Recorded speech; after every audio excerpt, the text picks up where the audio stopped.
welcome to Revelivre, my little nook in the universe where I share my deep pleasure in books. Now, you've seen the title of this video, my inaugural video for this channel. You might be wondering, how is it possible that if I delight so much in books that I could be in a reading slump that lasted for years? It was 2 years and 9 months. You heard that right. 2 years and 9 months. Boggles my mind as well. First, a little bit about me. I am a reader. Have been all my life.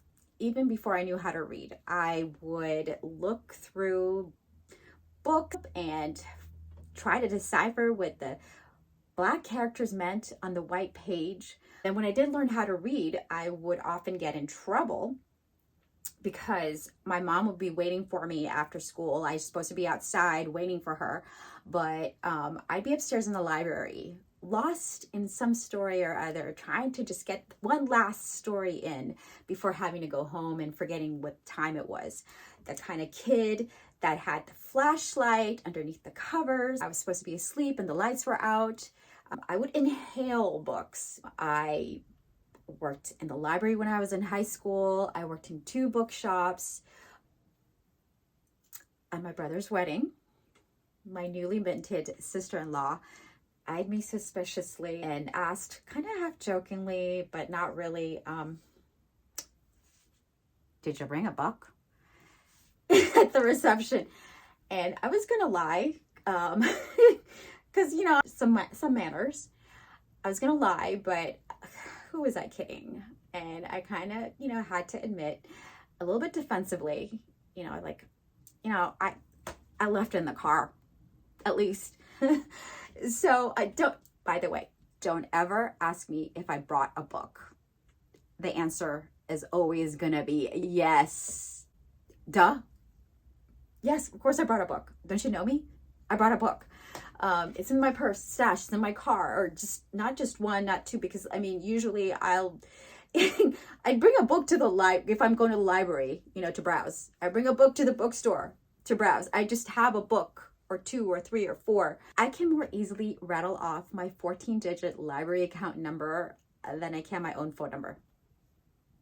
If you're a reader, you're a bookworm, this is nothing new. This is the hallmarks of a reader, a bookworm.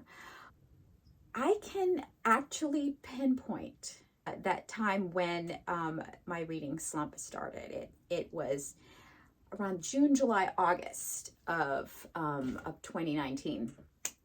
And I've been in reading slumps before. Everybody gets in reading slumps. And I looked through my Goodreads account, saw just like when the entries just trickled to nothing. It wasn't even a trickle because it's like a couple months before I had read 20 books in 1 month. I was like at that time, I think I was into domestic thrillers, and I had read like a whole batch, just one right after the other. So around the summer of 2019, right? I just all of a sudden stopped reading. It didn't really worry me because I have been in reading slumps before. I knew months will pass where I didn't read anything, and then I'll just see some book that will be so good that it will, just bring on a reading binge, and I'll just start reading like mad again. Whoosh, it'll be a landslide of books. And weeks turned into months, and I could not seem to finish a book. I picked them up, and I still have a gigantic to be read list. Not like I couldn't find anything good, but I wasn't really worried. I had other things going on like I always do. It's like I have, other hobbies and interests. To me, it wasn't weird. And I knew that I was going to start feeling restless because I can always tell when I need a book. It's like, to me, reading is like breathing. It's not, I don't even think of it as a hobby. To me, books are like air. I need to have some. I need to have a lot of it to survive, to live, and start getting like irritable and restless, and there's just something missing, and it's just like I can't, I'll be jumping out of my skin, and it'll be because I need a book. I need a book now. I need to read. Just shut the door to the world for, a few hours, a day or two, a weekend, and read, and then I'll be right as rain. That day never materialized. I mean, and I definitely know why. Something happened that has just like consumed me. The months pass, and then COVID happened. And while I was scared, definitely scared for myself, for my loved ones, for the world, for everybody, when we had shelter in place, I mean, it's just like, I was really scared, like any other reader who gets told, you have to stay home now. Yay, books. As long as the people I loved and cared about were safe and I was safe, heaven, I'll read so many books during shelter in place, just go through my whole to be read pile. I have so many books. I've just like kind of been hoarding, and I did not read one single book the entire shelter in place. I kept busy during shelter in place, but no reading, absolutely no reading. And that, I think, was when I knew something was wrong. What was really strange to me was not so much that I wasn't reading, but that I didn't miss it. I didn't get that restless, kind of sick feeling that something was wrong, like I might be coming down with something and I'm just jumping out of my skin because I needed a fix, a reading fix. I need to do a caveat here. So my reading slump, 2 years and 9 months, I did finish 3 books. The Age of Innocence by Edith Wharton. I listened to that as a audiobook when I was camping. Over a year passed, and I managed to pick up a thin volume of short stories by William Trevor. And then I finished Mexican Gothic by Silvia Moreno Garcia. But I characterize this as a reading slump because it was like I kind of struggled to finish. Like I was one of those strange, unfathomable creatures called a non-reader, who just kind of maybe finishes 1 book a year. Maybe. It's not as if I didn't try. I have bought a ton of books. I've gone to the library, I've borrowed books, I've picked up, and I'm still doing that thing, kind of like a reflex, like, oh, there's a bookstore, there's a library, I'm going to go in, because it's just, I'm naturally drawn to that, and I'll buy a book or 2, and, but they'll end up piled up next to my bedside, gathering dust. And I've even gone through a book 3/4 of the way and abandoned it, or just forgot about it. But it slowly dawned on me, it's like, oh, like, what is this? Reading is part of my identity. It's just, I'm a reader. And if I haven't read a book in a year, that means I'm not a reader. And if I'm not a reader, then what am I? So this was an existential crisis to me. I mean, not even exaggeration. It was an existential crisis of the most profound kind. There is this dangerous virus going around. You have to stay at home. The world is in political upheaval, social upheaval. I live in California, and there were like fires. I mean, like the whole world turned upside down. And if there ever was a time I needed to turn to books as an escape, to heal, as a refuge, that would have been the time. But that didn't happen. I found a way to center myself in other ways. The whole thing shook me to the core, and only another reader would understand, because people who are not readers, just really, so you didn't read a book for a long time. So you only read 3 books in 2 years and 9 months. Big deal. It's like having this unassailable truth that you've held your whole life, and finding out it's not true. If I'm not a reader, like, what am I? because that's me. That's how everybody knows me. I think I just miss the thought of thinking of myself as a reader. I came to a point where I just accepted it. I was one way for many years, and now I'm a different way. And I'm no less of a person. I'm just different. And looking back, it's kind of like this strange malady. I lost my love of reading. The years passed, and I picked up a book like I always did throughout. I never lost that reflex of picking up books and finding, oh, this looks interesting. Maybe, in the back of my mind thinking, oh, maybe this will be the one to like break my reading slump. And it was The Good Sister by Sally Hepworth. I finished it in about a week, and I wouldn't say I was excited. I didn't think that my reading slump had actually ended, because I thought it was good. I enjoyed it, but I knew that I was not in remission. I knew that it just wasn't the one. And then the following week, I was working from home, like YouTube on, while I was like kind of working. So I kind of like half listening, and I see the trailer for Where the Crawdads Sing by Delia Owens, the trailer for the movie. I saw that it had Daisy Edgar Jones, who I had seen in some episodes of Normal People in Hulu, where she plays this rebellious misfit that's misunderstood. And the trailer, it looks like she's playing, the same kind of, not the same kind, but like kind of echoes of that, of a rebellious misfit.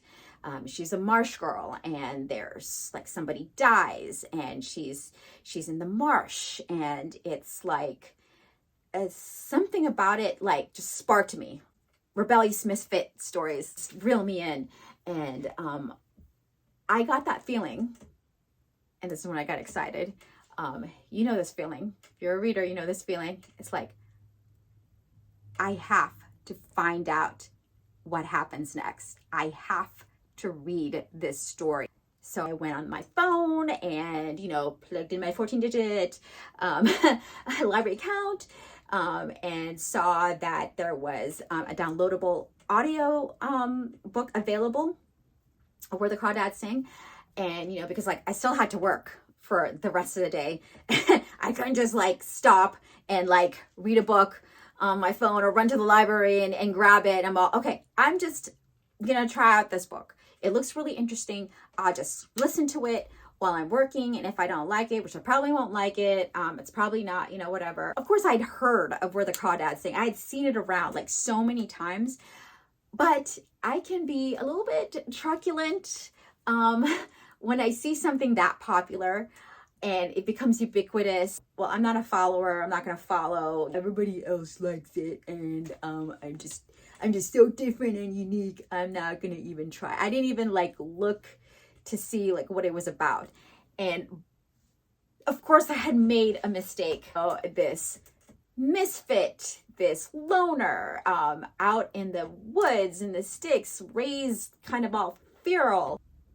I listened to it all day, and the narrator is fantastic, by the way. I mean, this was like maybe the second or third audiobook I've ever listened to or finished, and I've since listened to a bunch of audiobooks, because that became my thing. After that, it's just like I'll be working from home, and I can just listen to as many books as I want, so I can still be productive and read. The narrator is fantastic, and that had a lot to do, but the story too. So I finished the book. I really, really was excited to think that maybe my reading slump is over, because as soon as I finished it, and I stayed up late into the night listening to it, it's not like a book where I can just like speed read. It's like I can't speed listen. It's like 9 hours. You got to listen the whole 9 hours late at night, and I'm like, I just listen to like one more chapter and like falling asleep, and then waking up with a start like a few minutes later, and it's like, I'll rewind it back tomorrow. I'll just get a few hours of sleep, and then I can wake up in the morning and I just like start all over again. And I got this feeling when I finished it that is the flashing sign that I think I turned a corner, which is, and you'll know this feeling, I need to find books just like this. And going on the internet and looking up, read these books if you like Where the Crawdads Sing, furiously like Googling and like borrowing and trying to figure out how am I get my hands on more books just like Where the Crawdads Sing. That was when I knew my reading slump, I think, was like over, and I was right.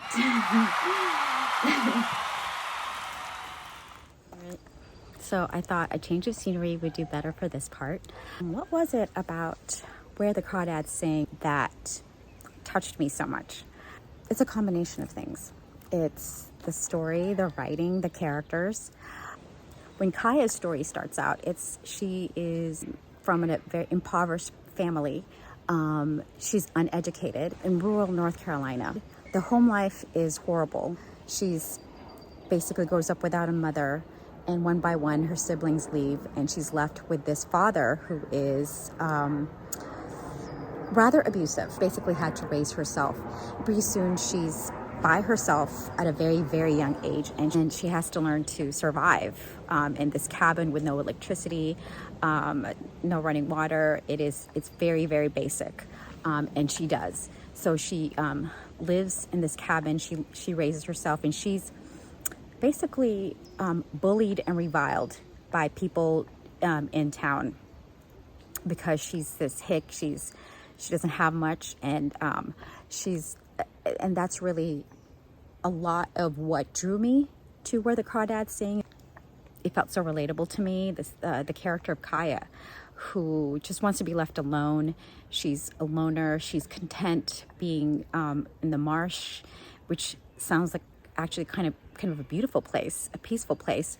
She's fascinated by the wildlife, by all the teeming life of the marsh. But the few times that she has to interact with people in the nearest town are not very good ones, and she feels very suspicious of people in town. But there are some people that help her out, and she has help. And one of them is actually, it turns out to be quite a lovely love story, really sweet in the beginning. And there's this like scene with the feathers that I'm not going to go into detail, but if you know what I'm talking about. That was beautifully done. So endearing. So it was just different, and I really love that part. The writing is really lush and descriptive. I felt like I was in the midst of this idyllic place, and where she's exploring the marshes, and she's living there, and there's just all the beauty of it. It's just really touched me and drew me in, and that's what kept me riveted. And then there's also the mystery part of it. So in the very beginning of the book, there is a death, and they suspect foul play, and it toggles back and forth between the past and the now present, trying to solve the mystery of what happened to this person. Was this foul play, and all the different theories about how this person died. You do find out in the end what happened to this person. That part I felt was very well done, because you think of the 1950s, like they didn't know much about like forensics and investigation, but I thought like the plausible theories of if this person died via homicide, how it would have been done is pretty cleverly presented. It just touched me very much. I think it was the right book at the right time. But I also want to discuss that there are, problems with the book. Number one, with the author herself, she has kind of a controversial history. I love that book so much that I wanted to know everything about it. And of course I Googled the author, and it turns out that back in the day, she and her husband had a wildlife sanctuary in Zambia. Someone died, a poacher died under mysterious circumstances in the sanctuary. Her husband and I think son were wanted for questioning, and she herself was wanted for questioning. They were persons of interest because the husband happened to be giving an interview when he found out about the death of this poacher in the wildlife sanctuary, and he acted kind of nonchalant about it and kind of like shrugged it off as, who cares, it's a poacher. And so they left the country, and then they were told while they were outside of the country, like, not to come back because they were wanted for questioning.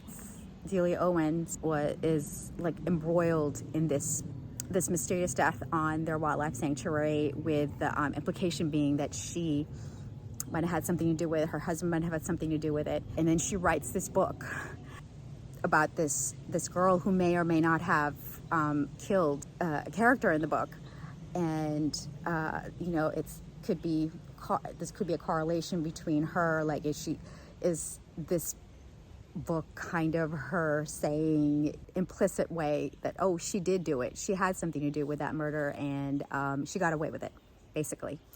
I don't know, you could jump to that conclusion, and some people have jumped to that conclusion because of very mysterious death, suspicious death. There's also a scene in the book that made me, it was really having to do with racial injustice, racial violence. I felt very comfortable and disturbed when I read it. I felt that it should have been in there because it's a book set in the South in the 50s. And to not include a scene like that would have been kind of whitewashing. It has to do with, the role of the bystander when you see something that is just obviously wrong. I'm glad that was in it. I think that Delia Owens, absolutely, I give props to her for having that kind of a scene in it, so that the Black characters in the book aren't just, I don't know, just minor characters that are just tokens, like, oh, it's a book set in the South, you should throw a couple Black characters in there. They're actually kind of propel some of the story, and I like that there was some sort of commentary about it. That was definitely a comment. Another thing, it's just a minor thing, is just there's poetry in the book, and I was reading them all. This isn't very good. In fact, it's kind of annoying. I just wish you skipped the part about the poetry, but it turns out to be kind of important. However, because I looked up this poet that's mentioned a lot in her poetry, and it's actually not a real poet. It's for the book, and it's just kind of retched in my mouth a little when I read. And that might be a really strong statement to make. I don't know. Did you like the poetry? If you like the poetry, I'm sorry, not sorry. That could be my polarizing opinion for this review. Despite the problems with where the Crawdads sing, I'm always going to hold it dear to my heart as the one that broke my years-long reading slump. It's that special. It'll always be a special book. At the filming of this video, I think I've read 16 books. It's been a few weeks, so definitely the reading slump is over. I'm just so happy that back to who I was. I feel more like myself, but there are definitely lessons I learned about my time away from reading. Those are that reading slumps happen even to voracious, rabid readers like myself, and it's okay. I learned that there's more to me than somebody who reads and eats and breathes books. I'm more than just a reader. I'm more than just a voracious reader. There are other worthy pursuits that will feed my soul, but nothing like reading, though. It's just really, I'm just so happy that my slump is over, that I'm back to being my reading self, my bookish, bookworm self. I'm just so excited to dive back into this world of like story and, you know, leading multiple lives through books. And also because I'm back to reading, I'm now starting this booktube channel, and hopefully you'll subscribe, and so we can discuss books together, and you can have a place where I can just vent or rhapsodize over books I've read. I will leave this video here. Hopefully you'll give it a like, and I'll see you in the next time. Until then, I hope you find a good book, and happy reading.